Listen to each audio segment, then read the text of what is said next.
Hello and welcome. Today I'm in the Tier 10 Royal Navy Light Cruiser, the Minotaur. And, well, I hope you guys are happy now. I'm switching over to the national voiceover.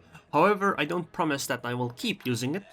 Anyways, these are the modules and commander skills I would recommend using on the Minotaur. And, or these are the ones that I am using. And this is a match on the map Land of Fire. I spawned somewhere in the middle-ish area and I headed for the big cap. There was a Yugumo that spawned in front of me, but for some reason the Yugumo decided not to go to the B cap, so I don't know. I asked her why, but it is what it is. So, okay, so right now, my plan is not to go into the B cap. I am going to sail closer to the island, or the B cap area, then turn, and then I will smoke more or less there, like in this kind of a scenario. Okay, I know that there is a DD or something along those lines closer than that Takao because I was spotted before my concealment range should have spotted me. So the reason why I want to stop in my current position is that well, I didn't really think this through properly. However, if somebody torpedoes me or the smoke dissipates eventually and I have to move away, the Royal Navy Light Cruisers accelerate really quickly, and I can easily accelerate behind that island. And unfortunately, my smokescreen was interrupted by that Baltimore with radar, and that radar just lasts 35 seconds, so it would be way too dangerous to stay where I was. And because of that, I accelerated away. And because of my positioning earlier, like remember I said that near the island, I could easily accelerate myself to safety without taking all that much damage. So you see, the way you want to move your ship. By the way, the stealth fire range on this ship is like 13.4 or 13.5 kilometers, so you can even stealth fire fairly well, although the shell arcs are pretty bad, so you have to keep that in mind.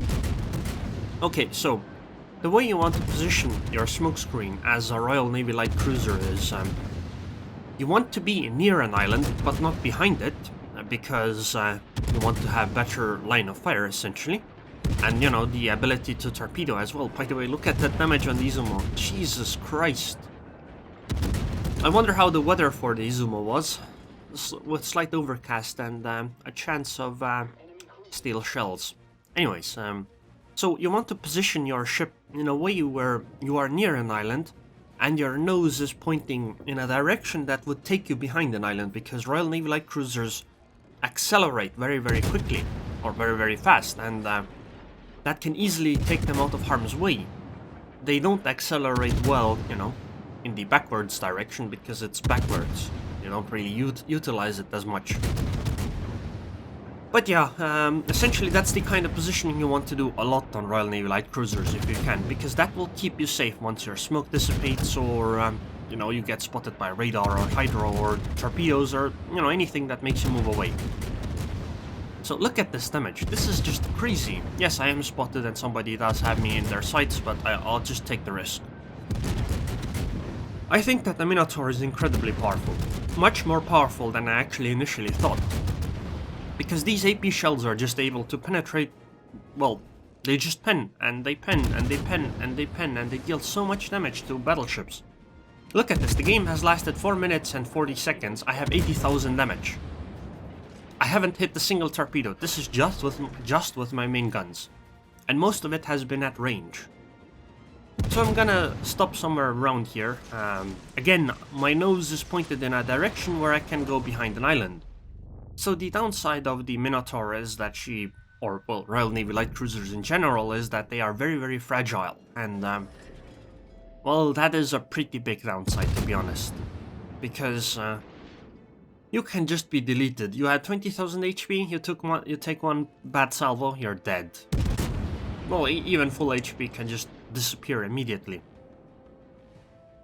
So you have to be really careful. And I don't recommend using your smokescreen in a fashion where you don't have anything to fire upon. You have to position yourself in a way where you know you have something to fire at. So right now, this is a very interesting position that I am in right now. Because I could pop out and use my smokescreen and fire at the Missouri and the North Carolina. The problem is, though, that the Missouri's smokescreen would definitely cover me. Like, the Missouri sorry, not smoke, Missouri's radar will definitely spot me. And so would the Baltimore's, so this is a really bad idea, so I'll just try to utilize my really bad anti-air, or sorry, really bad shell arcs, or I suppose in this position they're really good, to fire around the island and just hope for my team to do something, because I don't want to be the one popping my nose out, because I would just die. Also, the Minotaur has incredible anti-air. If you take the anti-air range upgrade, your main anti-air batteries are 8.6 kilometers, which is the highest anti-air range in the game, and the bulk of your anti-air will be 7.2 kilometers, and you will deal something similar to a non-defensive fire, the mine. You also get Hydro and a very strong heal, and single launch torpedoes. Single launch torpedoes are most definitely the best torpedoes you can have, or at least the best launch patterns. So in my current position I should be able to fire over the island, more or less, to shoot the Missouri. But I do see the enemy Yugama, so I'll try to pick her off, and I use Hydro here because the Yugama might have torpedoed me at some point, and it'll be safer to do what I am doing. So it appears that the Benson might be coming around the corner, so what I should do is I should try to angle myself for the Benson. I'll just shoot on the Missouri as long as I can, or did shoot. Now I'll just torpedo for this Benson. One of the reasons why it's so important, or why I think the torpedoes are so good, is because they don't follow a pattern, so you can't easily dodge them like you can almost every other torpedo. And well, there it is. Goodbye Benson, and she probably didn't get to torpedo. So I do get torpedoed from the other side, but this is calculated, as they say. It's actually complete luck. It's just complete luck those torpedoes expired, but then again, it doesn't really matter, because I wouldn't die, and the heal on these ships is incredible. Now the heal is very strong on tier 8 and higher Royal Navy light cruisers, and maybe it's time to try to take care of that Udaloi. Although she is fairly far away, so it'll be difficult to hit. Maybe it's better to go to shoot the Missouri. Okay, so somebody launches a scum plane that spots me. That's unfortunate, but luckily the strong anti-air shot it down. Now somebody in a moment is going to complain in chat about how it's so unfair that anti-air shoots through an island. Well, in a moment. Also, meanwhile, I'll be shooting the Missouri. Now they'll complain about how it's unfair that anti-air can shoot through an island, but then again, think about this. This is a game. Those planes are a representation. They probably would be flying a lot higher than they are right now, in a way where you probably wouldn't see them. On the other hand, those planes see me through the island as well, so if it's weird that my anti-air can shoot through an island, it's also weird that the planes are, first of all, so low to the ground, and second of all, that they can also see through islands. Isn't that weird? But it's a video game, it makes sense. Okay, so from the other side, the Udala is coming closer, so we can much more easily try to deal with her, which I'll try doing right now. And also North Carolina seems to be coming through, which I'll hopefully be able to torpedo. I do need to remember that I only have something like 30 seconds left on these torpedoes, and oh my god. Yeah, I didn't remember the fact that Udala also has torpedoes, which is why I'm just gonna move away. The acceleration on these ships is just incredible, so you can do all kinds of crazy things. Which you normally couldn't, because you can just accelerate that fast away. Okay, goodbye Takao. Just for good measure. Unfortunately, I did deal some friendly fire, but that's alright. So, you know, the shell arcs that I mentioned are bad. They're actually also an advantage. And not only because you can fire over an island, because when you shoot enemies and your shells have bad arcs, they will fall from high above, which means that they are more likely to deal with a deck penetration than trying to penetrate side armor. So this is why I think, at least, you can easily damage ships like the Izumo with a very large amount of deck area with the AP shells or the Minotaur, because your shells will just do deck penetrations instead of bouncing on the deck or trying to hit the side armor. So, I suppose it's time to fight the North Carolina now. I tried to select her for secondary targeting, but then I remembered that the Minotaur does not actually have any secondaries, so that probably does not work. But I do have smoke up, which I'm gonna use in a moment, and I'll just open fire on the North Carolina. You can just look at this damage. She's gonna take 2 torpedoes, which is a bit unfortunate, and I think I don't even have to use smoke here. Goodbye. That did hurt though, and that could have potentially taken me out, but it is what it is. I survived, so it's alright. Now, we are in the lead in points right now, but that's because we have killed more ships than the enemies. Eventually we do need to try taking the B-cap. So the reason why I use smoke here immediately is because I am afraid of that Neptune. You see, a Neptune and a Minotaur can kill each other in mere seconds. And I was thinking that the Neptune was actually coming around the corner. Turns out I was mistaken, and she did not actually come here, so this is wasted smokescreen essentially.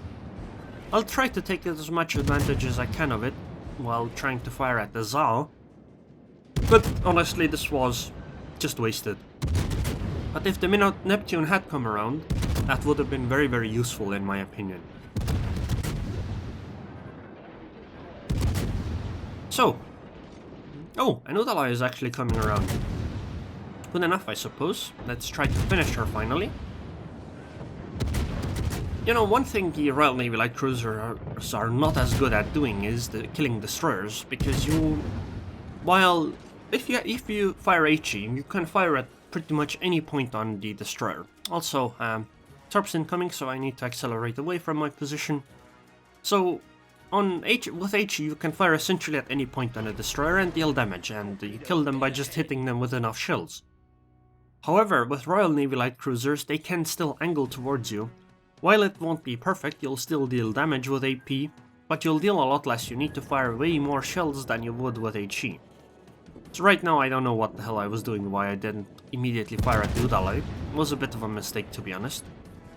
But now the focus fire on me will be on the enemy Neptune, and honestly it's very good that Aerroon is tanking. Look at this, she has 26,000 HP, and let's see how quickly she will die. And just think about the fact that she is angled towards me. She is not, you know, showing flat broadside. I have to angle against her too, but the angling is more to do with trying to dodge rather than trying to, what's it called, angle, so the shells bounce. Because look at this damage. She can do the same damage to me essentially, she just has slightly less rate of fire. But now she is showing broadside, so this is gonna be goodbye Neptune. Because this means Citadel hits. Goodbye. Okay, so let's hunt the Udalai down. Hello Udalai. And they still have one other cruiser left too. Okay. Oh, my friendly Aerroon was taken out by a torpedo of the Neptune. Well played, I suppose. Okay, come on Udalai. Let's finish it. I'm glad Udalai actually tries fighting. But to be honest, I think Udalai actually misplayed this in a massive way. Because you see, okay, so I'll try firing at this Edinburgh here. But the reason why I think Udalai misplayed is because essentially one of the biggest banes for Royal Navy light cruisers are Soviet destroyers. Because Soviet destroyers can, if they utilize their range and fire, you know, at range on Royal Navy light cruisers, they will be hitting the cruisers while the cruisers really can't hit them in return all that well. And that will essentially give them a huge advantage. So in a duel, a Khabarovsk is probably, or a Khabarovsk or a Udalai or a Tashkent is probably going to eat up a Minotaur, Neptune or Edinburgh. Because the Soviet destroyer will just be able to dodge, because these shells take quite a while to fly the distance. Oh, and the Edinburgh didn't actually die. And if you notice, the Edinburgh kept dodging, and because of that, you know, she was still angled, so many shells did bounce, and she didn't take nearly as much damage as the Neptune did. But it is what it is. 560,000 credits, 9,200 experience.